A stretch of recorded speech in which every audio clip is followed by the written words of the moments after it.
आज हम सब देखने जा रहे हैं बहुत ही important topic, interesting topic, relation. What do you mean by relation? Okay, तो आज हमने यहाँ लिखा है every subset of Cartesian product A cross B is called relation from A to B. Okay, तो रिलेशन क्या हुआ?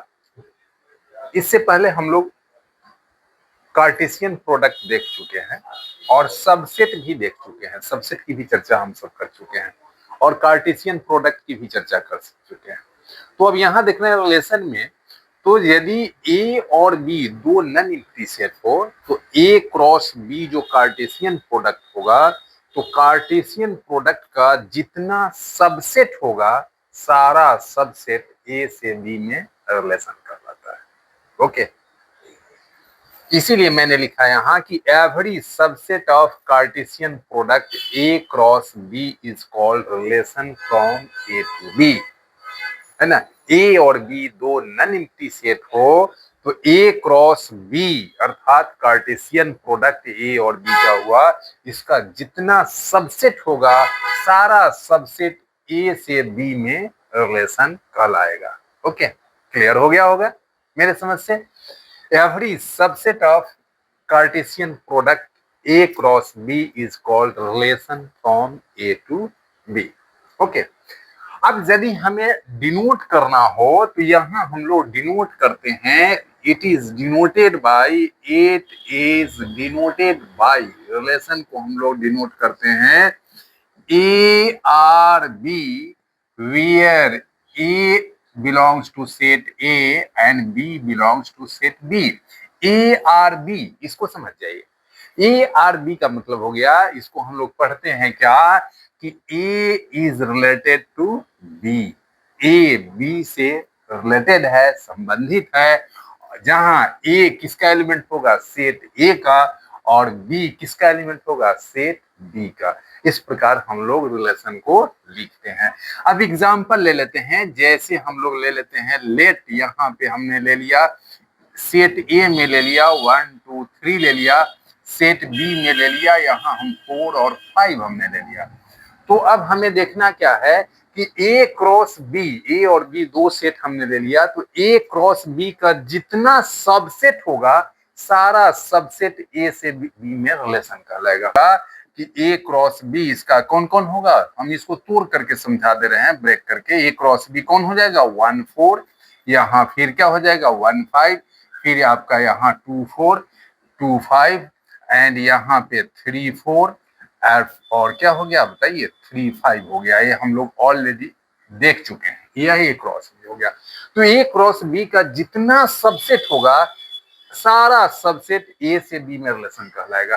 तो आप बता सकते हैं कि ए क्रॉस बी के कितने सबसेट्स होंगे? क्लियर हो गया, हम लोग चर्चा कर चुके हैं। ए क्रॉस बी के कितने एलिमेंट्स हैं? देखिए 1 2 3 4 5 6, ए क्रॉस बी के 6 एलिमेंट्स हो गए, 6 एलिमेंट्स हो गए। हम सब पढ़े हुए हैं कि नंबर ऑफ सबसेट्स का फॉर्मूला क्या होता है बताइए? 2 का पावर n।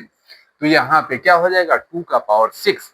इसके टोटल सबसेट्स बनेंगे ए क्रॉस बी के 2 के पावर 6, अर्थात 2 के पावर 6 कितना हुआ? 2 दूना 4 दूना 8 दूना 16 दूना 32 दूना 64, मतलब 64 सबसेट्स होंगे।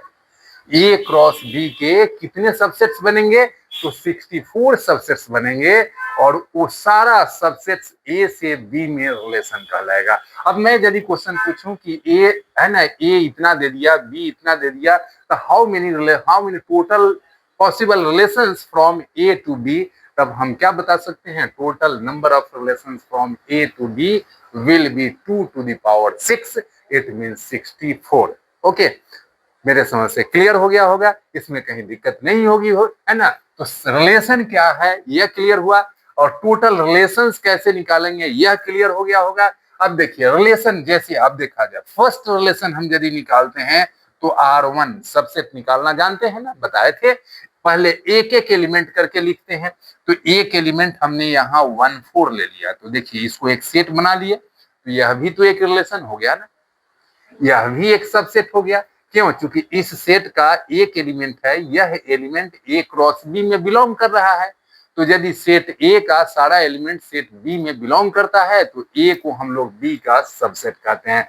तो R1 का एलिमेंट 1 4 ए क्रॉस बी में बिलोंग कर रहा है, इसलिए R1 ए क्रॉस बी का सबसेट है और ए क्रॉस बी का every subset relation from A to B कहलाता है।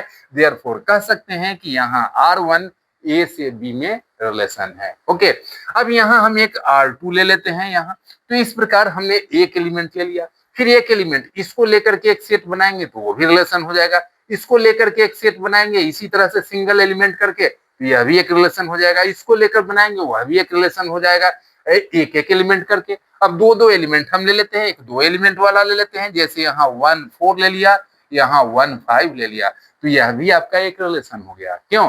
क्योंकि इस R2 का दो एलिमेंट है, दोनों एलिमेंट ए क्रॉस बी में बिलोंग कर रहा है और ए क्रॉस बी का R2 सबसेट है। देखिए यहाँ R2 is the subset of क्या हो गया, ए क्रॉस बी, है ना। फिर R1 is the subset of A cross B, तो R1 भी ए क्रॉस बी का सबसेट है, R2 भी ए क्रॉस बी का सबसेट है। तो ए क्रॉस बी के जितने सबसेट्स होंगे सारा सबसेट्स ए से बी में रिलेशन कहलाएंगे। तो एक सबसेट एक रिलेशन यह हो गया, दूसरा रिलेशन यह हो गया, तीसरा रिलेशन हम निकालते हैं। यहाँ R3 ले लेते हैं, R3 में हमने यहाँ ले लिया 1 4 ले लेते हैं, यहाँ 2 4 ले लेते हैं, यहाँ 3 4 हमने ले लिया, है ना। यहाँ एक और एलिमेंट ले लेते हैं 3 5 ले लेते हैं, चाहे यही रहने देते हैं। तो यह 3 एलिमेंट का हो गया, तो यह भी एक रिलेशन हो गया। तो आप बता सकते हैं कि कितने पॉसिबल रिलेशंस हो जाएंगे। तो ऐसे ऐसे 1 2 3 तक ऐसे ऐसे जो पॉसिबल रिलेशंस होंगे 64 हो जाएंगे, मतलब 2 के पावर क्या हो जाएगा n, 2 के पावर क्या हो गया 6 रिलेशंस हो जाएंगे। तो इस प्रकार आप रिलेशन निकाल सकते हैं।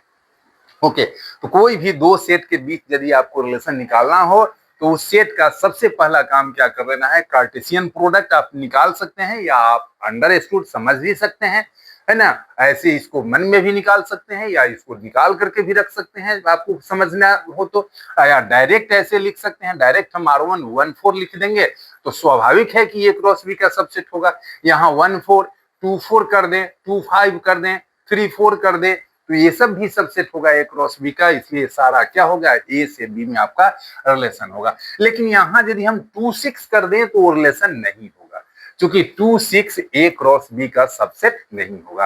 तो ए क्रॉस बी का जितना सबसेट होगा एवरी सबसेट इज कॉल्ड क्या बताइए, relation from A to B. समझे? मेरे समझ से क्लियर हो गया होगा, इसमें कहीं डाउट नहीं होना चाहिए। यदि डाउट होगा तो आप बताएंगे कमेंट बॉक्स में, मैं इसके बारे में आपको डिटेल्स और बताऊंगा, जहां डाउट होगा उसको मैं क्लियर करूंगा। तो ये तो हमने एक सेट थ्योरी के कंसेप्ट पे हमने बता दिया कि रिलेशन, और एक आपका सिंबॉलिकल मैथमेटिकल सिंबल का भी रिलेशन होता है। जैसे यहाँ देखिए, और रिलेशन कौन है, देखिए यहाँ इक्वलिटी का रिलेशन, नहीं इक्वलिटी का रिलेशन, 2 और 2 के बीच कौन चीज का रिलेशन है, दोनों इक्वल है 2 और 2, है ना। तो इक्वलिटी का रिलेशन हो गया। फिर आपका क्या हो जाएगा, लेस देन का रिलेशन हो जाएगा। फिर क्या हो जाएगा, ग्रेटर देन का रिलेशन हो जाएगा। फिर क्या होगा, लेस देन इक्वल टू का रिलेशन हो जाएगा, ग्रेटर देन इक्वल टू का रिलेशन हो जाएगा। तो ये सब रिलेशन आपका सिंबल से रिलेटेड है ना, रिलेटेड रिलेशन हो गया। यहाँ हम सिमिलरिटी का रिलेशन ले लें, यह क्या हो गया, सिमिलर, दो ट्रायंगल आपस में सिमिलर है तो दोनों ट्रायंगल रिलेटेड हो गया। जैसे ट्रायंगल एबीसी ले लेते हैं, ट्रायंगल डीईएफ ले लेते हैं, तो ट्रायंगल एबीसी ट्रायंगल डीईएफ के सिमिलर है यदि है तो दोनों ट्रायंगल के बीच कौन चीज का रिलेशन बन गया, सिमिलरिटी का रिलेशन बन गया। नहीं, अब जैसे यहाँ 2 और 3 ले लेते हैं, जैसे 2 इज लेस देन 3, सही है, तो यहाँ 2 और 3 के बीच कौन चीज का रिलेशन बन गया बताइए, लेस देन का रिलेशन बन गया। तो ये सिंबॉलिकल रिलेशन हो गया, equality, less than, greater than, less than equal to, greater than equal to, similarity. यहाँ हम ले लेते हैं कंग्रुएंसी, यहाँ हम परपेंडिकुलर ले लेते हैं। तो ये टाइप्स, ये सब भी आपका क्या हो गया बताइए, रिलेशन हो गया, सिंबॉलिकल रिलेशन हो गया। ओके, जैसे L1 L2 दो लाइन हमने ले लिया, straight line, L1 is perpendicular to L2, L1 is perpendicular to L2, मतलब क्या हो गया, दोनों लाइन एक दूसरे पर परपेंडिकुलर है। तो L1 और L2 के बीच कौन चीज का रिलेशन आ गया बताइए, परपेंडिकुलर का रिलेशन आ गया। नहीं, अब यहाँ ही मैंने एक पैरेललिज्म का रिलेशन हो गया, L1 और L2 पैरेलल है, तो दोनों के बीच कौन चीज का रिलेशन हो जाएगा बताइए, पैरेललिज्म का रिलेशन हो गया। तो ये सब आपका क्या हो गया, सिंबॉलिकल रिलेशन हो गया। ओके, तो ये आपका सिंबॉलिकल रिलेशन हो गया। ओके, अब देखा जाए सिंबॉलिकल रिलेशन के बाद एक तो हमने सेट थ्योरी के कंसेप्ट में हमने रिलेशन बता दिया, दूसरा हमने सिंबल के फॉर्म में रिलेशन हमने बता दिया, और तीसरा हम सब देखने जा रहे हैं डेली लाइफ में रिलेशन।